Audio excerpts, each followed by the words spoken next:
কিছুদিন আগে মাদ্রাসায় শিশু বলাৎকার নিয়ে একটি ভিডিও করেছিলাম যে যে কওমি মাদ্রাসার মুরব্বীরা অতি দ্রুত পদক্ষেপ নিন এবং এটা বন্ধ করুন, তা না হলে মাদ্রাসার নিয়ন্ত্রণ চলে যাবে অন্যের হাতে। তখন আমারই কিছু কওমি ছাত্র ভাইরা যারা অন্ধ মুরব্বী বক্ত এবং অনেক কওমি আলেমগণ কমেন্টে গালাগালি করেছেন যে মুরব্বীরা সময় মতনে পদক্ষেপ নেবেন, তোমার এত মাথা ঘামানোর কিছু নেই। এখন তো ফেসবুক খুললেই সর্বপ্রথম খবর অমুক মাদ্রাসার শিক্ষক বলাৎকারের দায়ে গ্রেফতার, অমুক মাদ্রাসার প্রিন্সিপাল গ্রেফতার। কোথায় আপনাদের মুরব্বীরা, কোথায়? এখনো সময় হয়নি।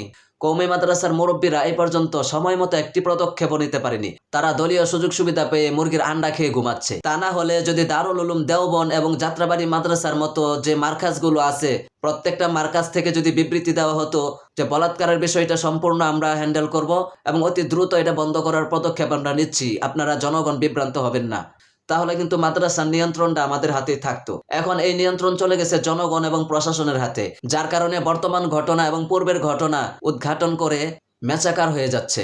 মুরব্বীরা আপনারা ঘুমান, আপনাদের ব্যাপারে কিছু বলার নেই, আপনাদের ঘুম যেন অনেক দীর্ঘ হয়।